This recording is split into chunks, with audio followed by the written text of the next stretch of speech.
Et bonjour à tous, bonjour à tous. Je ne suis pas coutumier des vidéos, mais aujourd'hui je me permets de faire cette vidéo pour répondre au présumé prophète Krasso, qui a bâti sa stratégie de communication sur le fait que c'est moi qui dois attaquer pour se faire une image, me dénigrer auprès des confrères dans les journaux pour se faire une image. Et ça, je refuse. Et donc, pour une fois, je vais répondre à ce monsieur. Jusque-là, je l'observais parce qu'il m'a traduit en justice. Et donc, j'attendais le procès pour m'exprimer. Mais, hélas, il a dévancé le procès et il a commencé à m'attaquer de partout. Il a même fait une vidéo récemment où il maudit tout le monde. Il maudit Christibi et tout le monde. Donc, on a cette vidéo-là.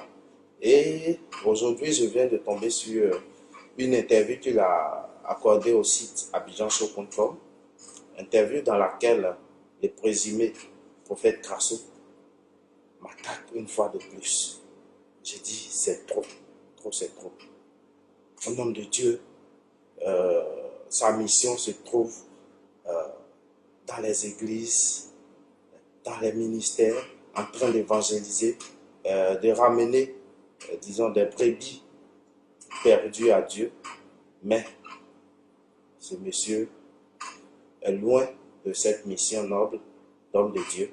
Et donc, je vais faire comme lui, parce que, tout comme lui, nous aussi, on s'est fait des vidéos pour s'exprimer. J'interviens parce que ce prophète-là, je veux qu'il arrête ses arnaques, son escroquerie. Il en a trop fait. Il a abusé de la confiance de pas mal d'Ivoiriens. Et là, je dis stop à son œuvre. Stop. Il faut que les Ivoiriens ouvrent grandement les yeux. Il faut qu'ils ouvrent les yeux pour mieux cerner ce monsieur qui se fait passer pour un homme de Dieu, alors que c'est un homme d'affaires. Un homme d'affaires. Pour paraphraser un peu Christibi, je dirais un brouteur pastoral ou un délinquant pastoral. Loin de là, je ne vais pas rentrer dans le dénigrement ou quoi que ce soit, mais je vais dire des faits. Je vais dire des faits qui peuvent être vérifiés par tout le monde. Qui peuvent être vérifiés. Il dit dans son interview comme ça que il ne doit à personne. Mais je le prends au mot pour lui dire, il doit à bien de gens, à Abidjan ici, à bien de gens.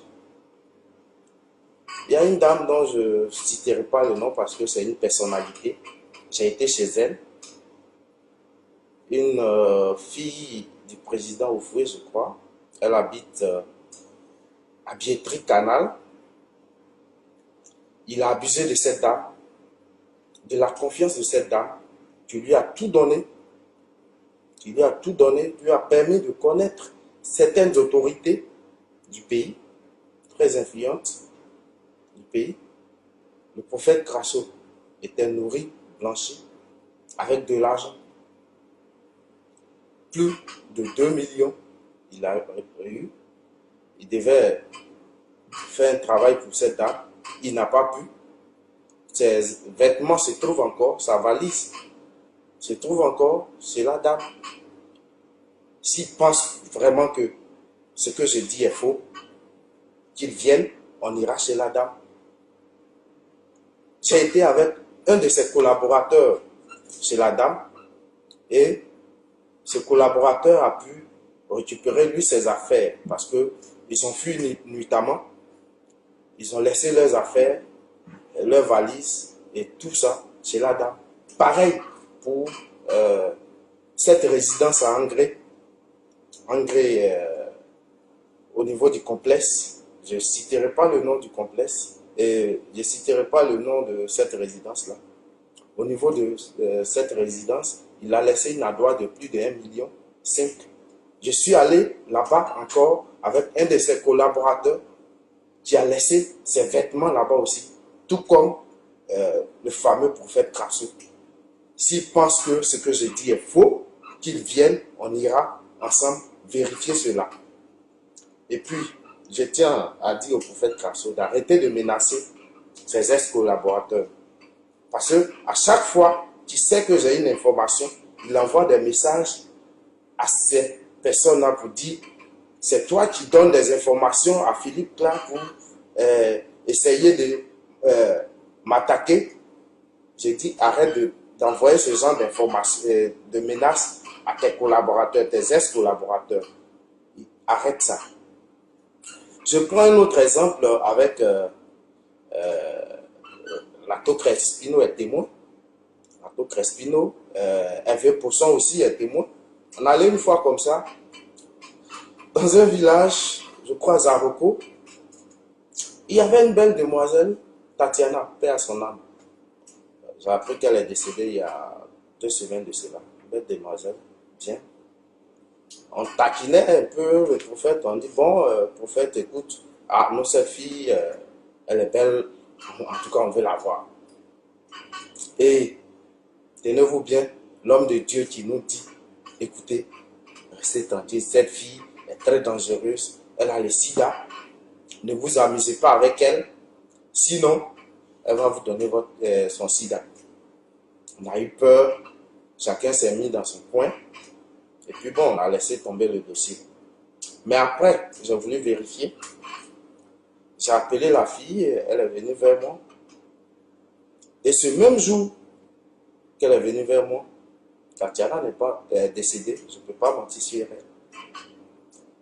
On l'a appelée du village des Zaroko pour lui dire que voici ce qui s'est dit sur toi au village, que tu as le sida. La fille, tout en pleurs, m'explique maintenant le réel problème.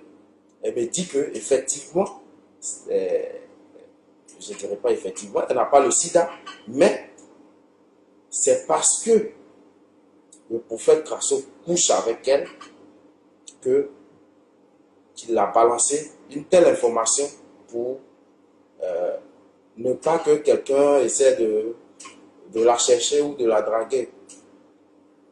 Elle a dit, si elle a le sida, c'est que le prophète Krasso, lui aussi, a le sida. Parce que il couchait avec elle sans préservatif. Sans préservatif. Je ne peux pas mentir si elle est décédée. Je vous le disais tantôt. Si le prophète Krasso pense que ce que j'ai dit est faux, il peut venir pour confrontation. J'ai des éléments de preuve.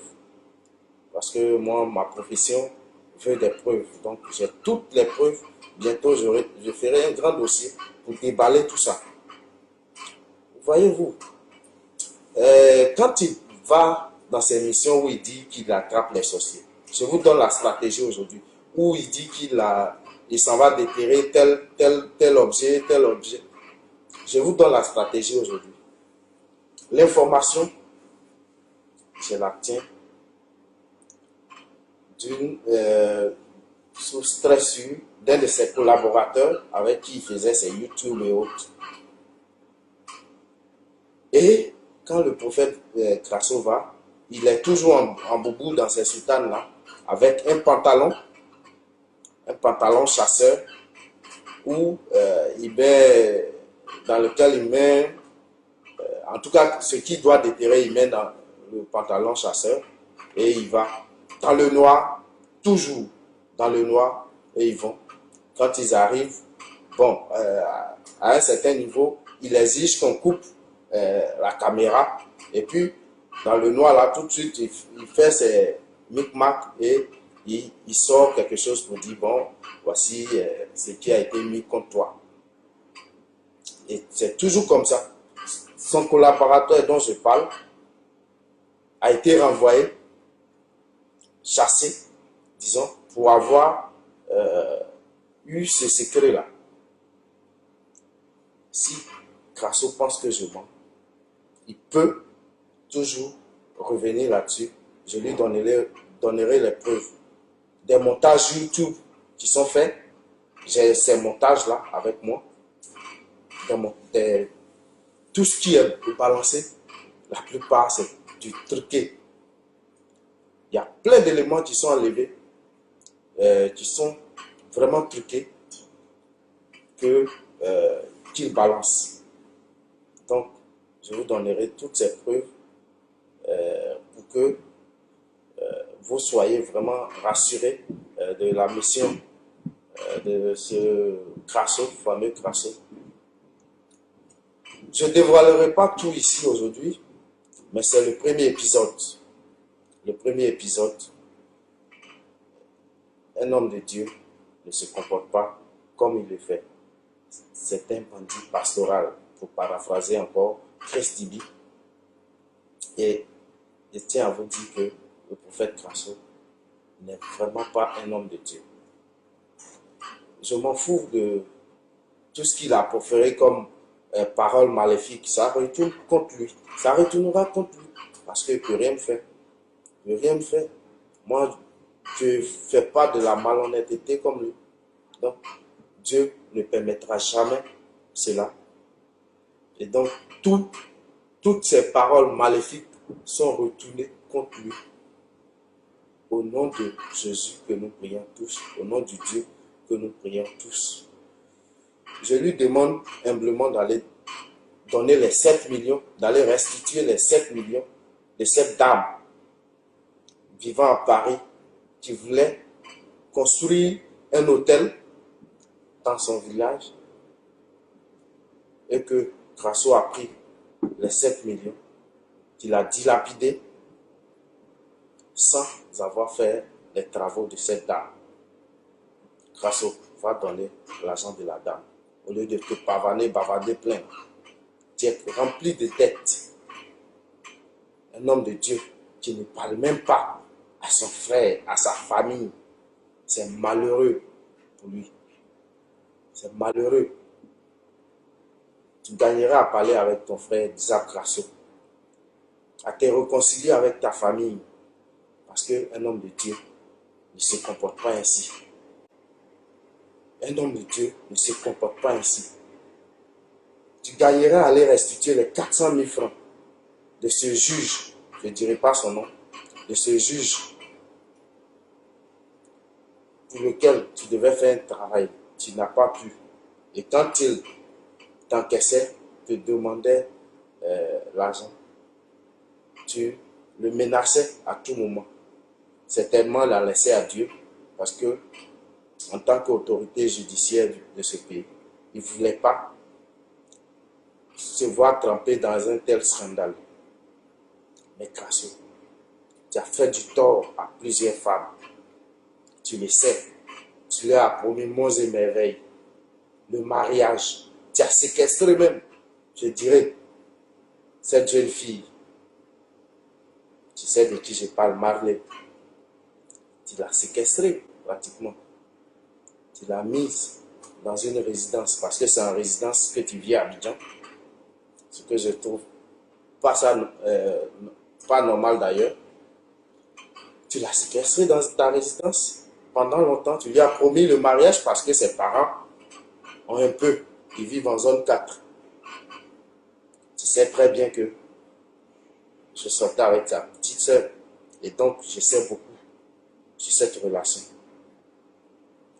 Donc, Crasso, il faut te calmer. Si c'est l'escroquerie que tu veux faire, calme-toi, fais ce métier tranquillement, sans problème, sans chercher qui que ce soit. Laisse mon nom tranquille dans tes affaires. La prochaine fois que j'entendrai mon nom dans tes affaires, je sortirai des choses qui ne vont pas te plaire. Des choses qui ne vont pas te plaire du tout. J'en ai fini pour l'instant. C'est le premier épisode. Ciao, ciao. Ne manquez pas de vous abonner à notre chaîne YouTube Jésus-Christ TV, en cliquant sur le bouton s'abonner, juste au bas de la fenêtre de cette vidéo.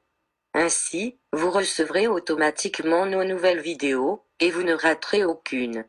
Vous connaîtrez la vérité et la vérité vous affranchira. Jean 8, 32.